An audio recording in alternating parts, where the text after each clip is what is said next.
Unang tanong ko dito, attorney, kumusta naman, attorney, yung impeachment trial para sa inyo dito kay VP Sara sa loob ng kung meron pa ngayon, 4 na araw na yung impeachment. Ano ba, attorney, yung mga napansin nyo dito sa impeachment trial na okay at hindi okay, attorney Benj?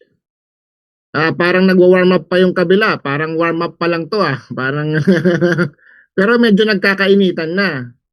Well, ang napansin ko lang dito, tingin ko, para 'tong ano, group work, pero may kanya-kanyang assignment, 'di ba? Oh, ito, ikaw bahala dito.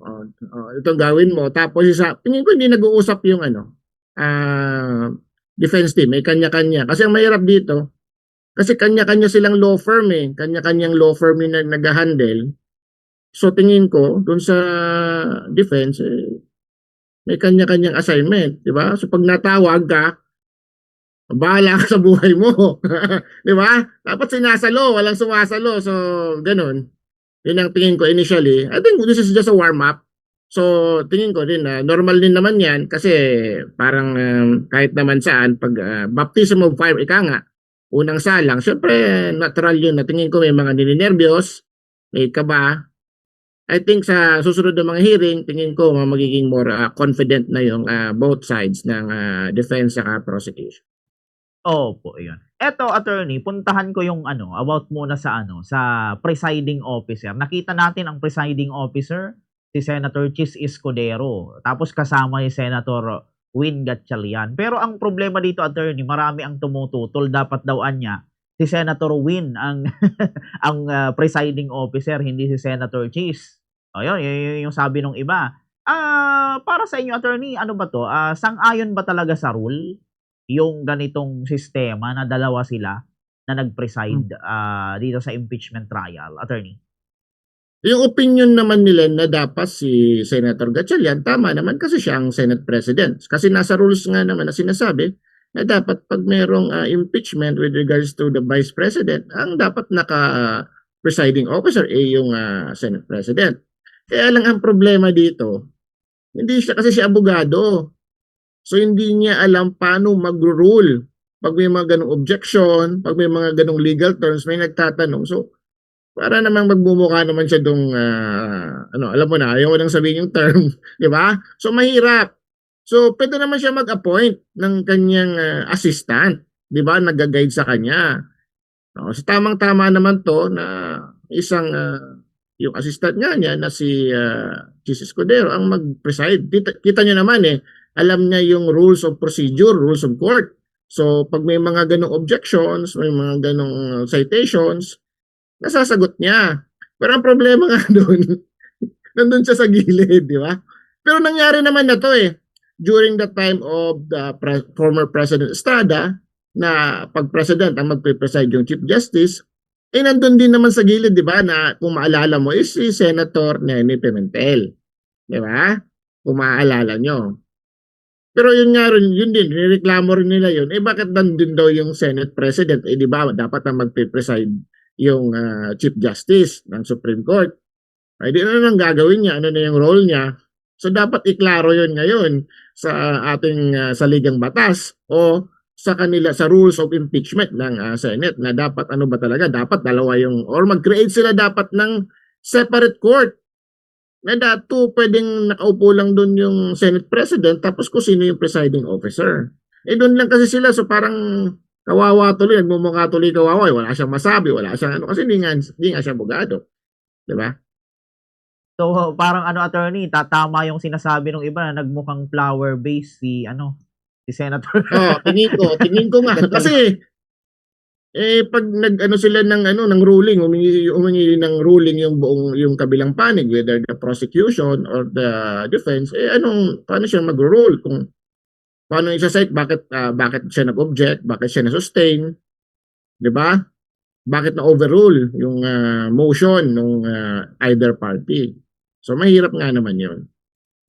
Opo. Hindi ba pwede, attorney, si Senator Chis na lang, si Senator Win doon na sa baba, attorney? Pwede naman, actually, pwede naman yun. Di ba? Pero bakit naman, bakit ka pa namin inelect? Di sana, si lang, inelect namin.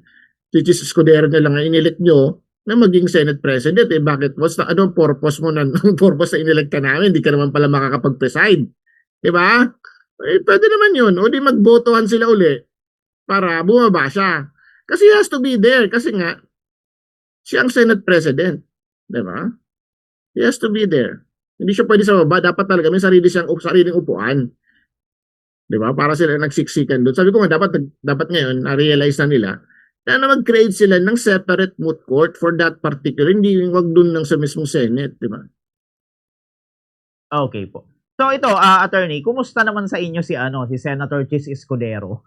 Para sa inyo, attorney, okay ba siya na mag-preside dito sa trial, attorney? Ay kung sa impartiality as a lawyer, okay yung kanyang mga okay yung kanyang ginagawa ngayon, ha.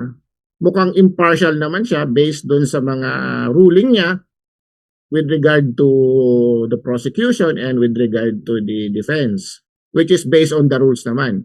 Wala naman tayong nakitang pumapanag siya sa kabila either way kasi mapapansin naman niya ng mga abogado bakit ganun yung ruling. So as of now, based on my observation, personal observation, is doing quite well. Opo. Sa naman, attorney, sa mga senator judge natin, mula kay Senator Robin, kay Senator Risa, kay Senator Kiko, and sa iba pang mga senator judges, ano naman yung siguro na-observe nyo, attorney, na good point and sabihin na nating bad point sa kanila, attorney, kung meron man, attorney Benj? Ang tingin ko lang ditong bad point is that yung tingin ng mga tao, mayroon na silang kanya-kanyang boto. Regardless kung ano yung ano yung ebidensya. Pero di rin natin alam, di ba? It could go either way. So, alam mo naman kasi dito sa Pilipinas, ang sinasabi dito yung political survival. Di ba? Pero again, we will see as the evidence is presented by both parties kung talagang makikita naman ng ordinaryong tao na ito ba ay dapat guilty o ito ba ay hindi dapat guilty. Para sa dapat iwasan nila yung grandstanding, yung nagkanya-kanya kasi nagpapasikat di ba? May kanya-kanyang di ba papansin. Pero dapat wag ganun. So ito namang mga abogado, tingnan natin kung ano naman ang kanilang mga gagawin, di ba? Dapat kasi nag-uusap-usap sila. Tingin ko lang yun lang ang opinion ko. Tingin ko hindi nag-uusap-usap. Basta parang itong group project na, di ba? Pag group project tayo, kahit nga sa mga law student, pag may group project, ba, nag-assign ka ng cases, ba, 100. Ang sabi ito, hati-hati tayo, 10, ito akin, ito tagti-10. Ang babasahin lang nun yung 10. Yung 19, hindi na nila titingnan nyo kasi ito yung assignment ko, kukopyahin na lang nila yon. So pag natawag ka doon, hindi mo talaga alam. So normal yan. I think ito yung nangyayari dito. So dapat nag-ano sila? Nagko-focus sila regarding the case. Okay po, very well said, attorney. Puntahan natin, attorney, yung yung unang araw, nagkaroon agad ng sagutan dito, attorney, si Representative Jerby Luistro and yung lead ng defense, si Attorney Sheila Sison. Kung kayo tatanungin, attorney, kanino nyo ibibigay yung puntos doon sa dalawa?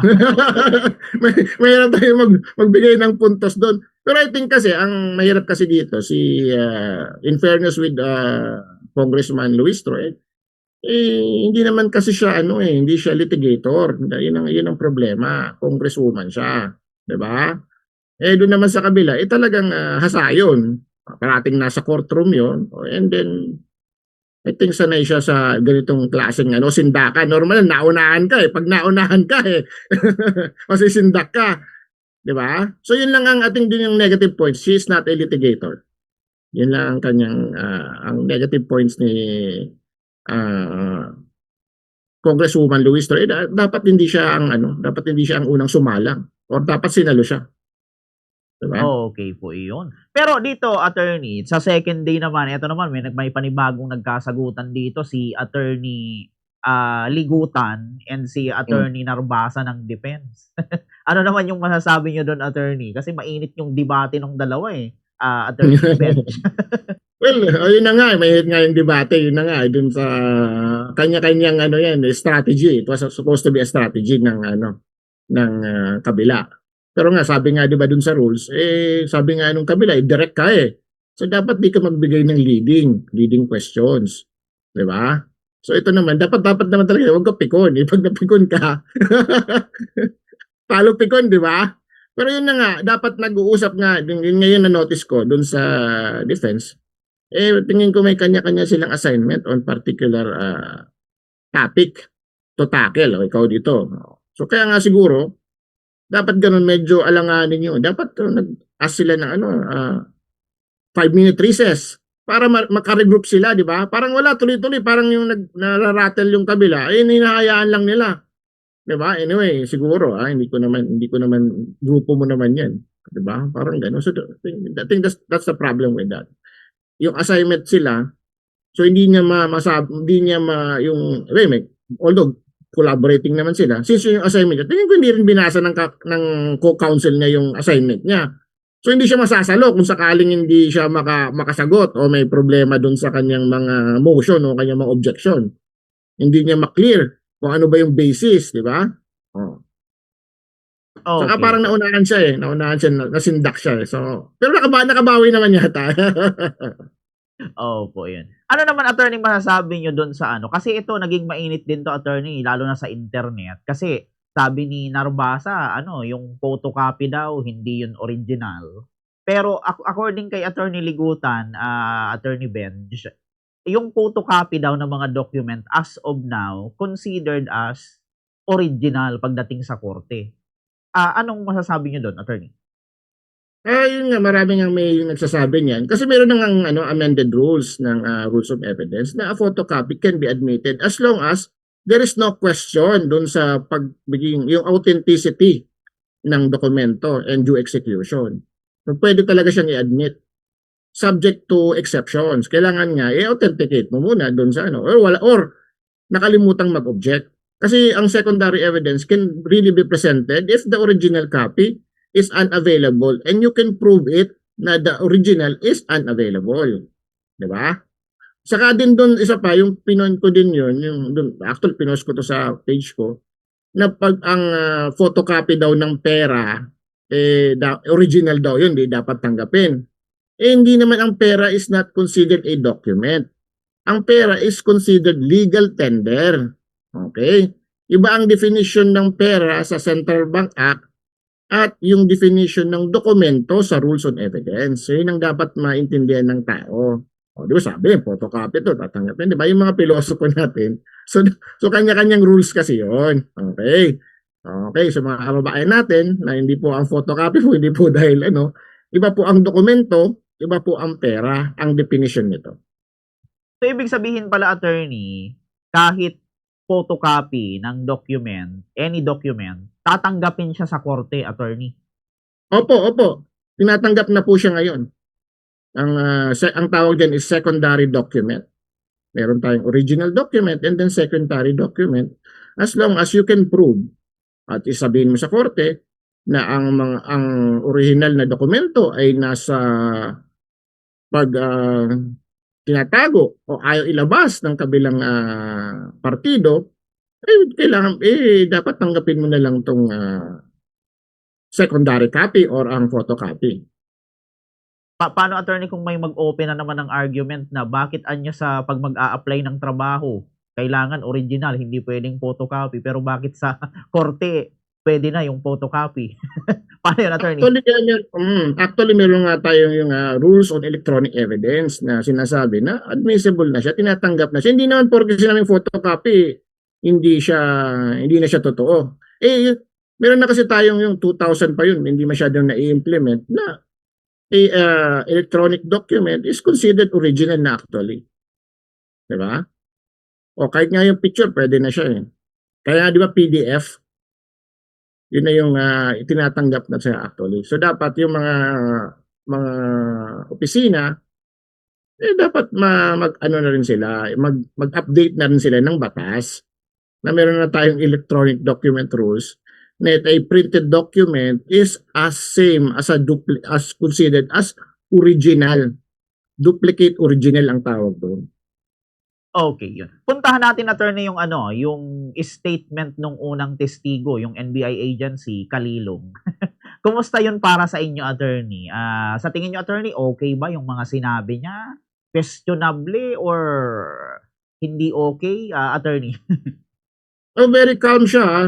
Maganda nga, very relaxed and calm siya. Tingin ko maganda yung kanyang briefing bago siya nag-testify. Very calm so composed. Medyo may konting mali lang siya doon sa isang tanong na nasagot niya. Pero so far, I think credible siya because very calm. Saka yung pagsagot niya, napaka maganda. Simple, hindi siya nararatel, hindi siya na ano. So I think he is expert na sa pagte-testify.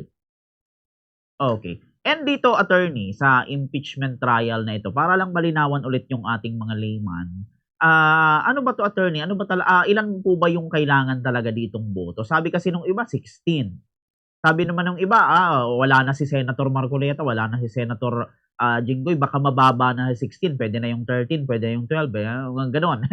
Pero ilan ba talaga as a general rule, attorney? So general rule, kasi di ba sinagot na yan ng Korte Suprema na dapat daw 16 regardless.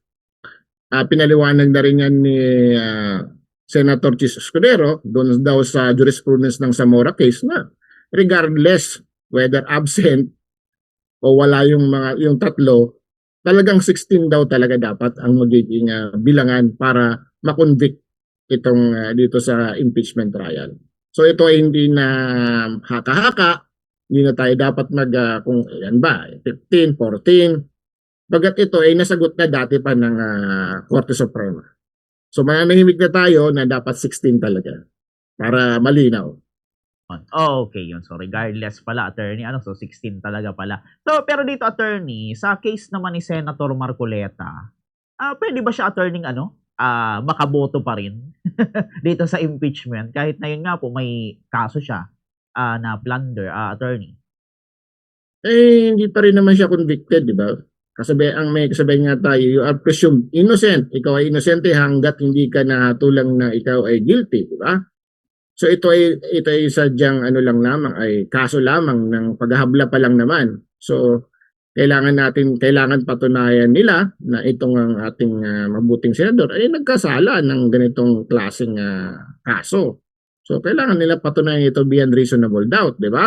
Kailangan maglabas sila. Alam mo kasi dito sa Pilipinas, pag nakasuhan ka, guilty ka agad. Guilty ka bago ka bigyan ng oportunidad na patunayan. Kaya nga, maraming safeguard o mga parameters, yung mga akusado, mas maraming karapatan kaysa nag-aakusa. Kasi madaling mag-akusa, di ba? Madali, pag naakusahan ka, masisira ka. Ginawa na yan, tapos ka. So, ganun kagad ang perceptions ng karamihan. Pero nga, dahil nga meron nga tayong sinusunod na proseso, diba, inosente dapat. Dapat tingnan natin kung ano muna yung, again, ebidensya na ipapakita. Ito ba ay sadyang political maneuver lamang o talagang mayroong mabigat na ebidensya laban sa kanya. So makikita rin natin yan sa pasusunod na sa ilalabas nila. So kailangan bigyan nila sila ng kopya para madepensa niya yung kanyang sarili. Okay po. Pagdating naman, attorney, kay VP Sara mismo, kasi yun nga, sa unang araw, pangalawa, pangatlo, wala siya sa trial, pero pumunta siya sa Senado, nagpa-press con pa nga, pero wala siya sa trial. Para sa inyo, attorney, okay lang ba ito? Kasi, well, alam naman natin lahat dito na, syempre, pagka ganito, okay lang, kasi na kay VP Sara ang decision kung a-attend siya. Pero para sa inyo, attorney, ano po ba yung mas maganda? Mas maganda ba dapat na nandito si VP Sara? Umattend siya, or okay lang kahit wala siya, attorney Bench? Tingin ko ito ay isang political strategy nila na pupunta siya, hindi siya pupunta. Pero ang sa opinion ko, dapat wag na siyang magpakita doon. Diba? Wag na siyang magpakita para adding insult to injury. Kumbaga, ano ba yung, ano tawag yun sa Bicol? Pigduduro-duro ba? Pigduduro-duro. Diba? Yung ganon. Diba? Yung parang inciting, ano nga na yan sa Bicol, yan, itong nagsusugot, yan, nagsusugot. Ayan. Yan ang particular term. Nagsusugot siya doon sa diyan sa impeachment kung punta siya o hindi siya pupunta. So tingin ko, ito sa political strategy, I think, ng team niya. Opo. Pero sabi kasi, attorney, nung iba, kung wala ka talagang sala, VP Sara, pumunta ka dito. Eh, sabi ng iba, ano ang insights niyo do'n, attorney? Hindi naman kailangan na kailangan magpakita ka do'n para mapatunayan mo na ano ka, inosente ka, 'di ba? Parang karapatan niya 'yun kung ayaw niyang pumunta o hindi pumunta. Total may mga abogado naman siya. Eh, nag-aakusa sila, 'di ba? Parang why would you insist na magpunta ako dito? Kayo dapat na magpatunayan, kayo dapat ang maglabas ng mga katibayan na ako ay guilty. Hindi dapat ako i-prove, hindi dapat ako ang mag-prove ng innocence ko, 'di ba? Tama ba, Kier? Very well Sila said. dapat ang oh. Pero dito, Hindi ko attorney, mapatunayan na inosente ako. Kayo magpatunay na guilty ako. okay po. Pero dito, attorney, siyempre, eh, yun nga po, dahil nalagasan na ng 3 senador itong kabuuan ng bilang ng senador, nakakulong na si Senator Jinggoy, si Senator Marcoleta naman, inaresto, si Senator Bato nagtatago. Eh, siyempre, alam naman natin itong 3 ito, parang kaalyado ito ni VP Sara. Palagay niyo ba, attorney, dahil sa yun nga po, yung 3 ay yung nabawasan na ng 3 itong Senado, mga senator judge. Ano sa palagay niyo, attorney, yung magiging kahihinat na nito? Medyo tagilid ba si VP Sara dito or okay lang? Hindi siya mai-impeach, Attorney Benj? Tingin ko walang epekto yung nawala yung 3 eh. Kasi ang ano dito eh alam mo na yung mga senador, tinitingnan din nila ang pulso ng tao eh, yung taong bayan. Eh kung obvious naman na yung mga ebidensya eh nagpapatunay na ito ay inosente, tingin ko boboto yun ng nararapat. 'Di ba? Kasi political survival to kill, 'di ba? Pag may yung mga naunang impeachment trial, tingnan mo, 'di ba? Hindi na nakabalik, 'di ba? Yung may mga pangalan tayo na hindi na kailanganin, yung nang ano, hindi na sila nakabalik, wala na sila ngayon sa politika, 'di ba? Yung naunang impeachment trial na itong mga obvious na sadyang pabor doon sa kabila o hindi pabor ay hindi na nakabalik sa larangan ng politika. So, tingin ko tatantyahin nila ng mabuti kung ano ba talaga yung ebidensya na linabas ng prosecution para makaboto sila ng tama. Tandaan nila, nanonood ang taong bayan dito. Nanonood ang buong Pilipinas kung ano ba talaga ang itong impeachment ba yan? Ano ba to? Totoo ba talaga ito o sadyang pelikula lamang? Diba? So malalaman natin yan sa mga susunod na hearing at makikita rin na natin kung gaano ka preparado yung depensa at yung prosecution. Opo. So, ibig sabihin pala, attorney, parang ano, halimbawa kasi si Senator Risa Hontiveros, parang obvious naman, attorney, na boboto siya ng i-impeach si VP Sara.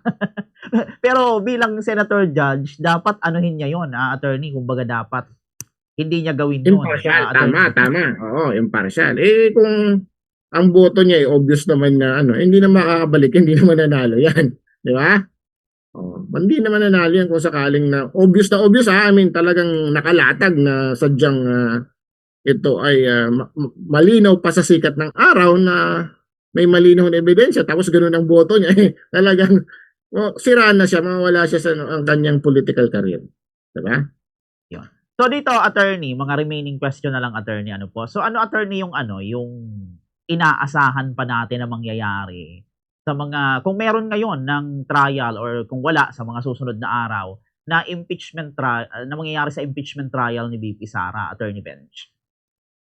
Ay, sigurado na magliliparan yung mga objection at away at sigawan ng pagpresenta ng dokumento at pag cross-examine ng mga witnesses. So talagang magiging yung sabi magiging maduguto.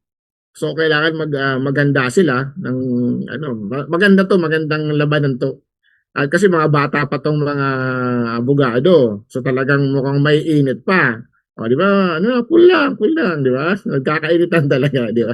So mag-enjoy itong magandang, so marami na naman gusto mag-abogado nito pag ganitong parang sine, di ba? Okay. So ito, attorney, bago tayo magtapos sa atin pong interview, kung meron man, attorney, isang bagay o isang konsepto na dapat maintindihan ng publiko regarding dito sa impeachment trial, ano kaya ito, attorney? Attorney Benj? Ang dapat nilang maintindihan, ang purpose nitong impeachment trial is yung mga nakitang mga tanong dun sa mga bagay na ginawa ng opisina ng ating pangalawang pangulo. Yun lang naman ang ano nito, basically, yun ang punto na kailangan ipaliwanag. Yun ang pinaka main issue dito. Bakit ba? Ba't nagkaganon? Diba? Yun ang main issue lang dito, dapat malaman ng. Yun ang gusto lang naman malaman ng tao eh. Diba? Kung wala na tong mga trial na to, kung kaya nang ipaliwanag in 2 or 3 sentences or in a conference or the statement, tapos na sana. Diba? Yun lang naman.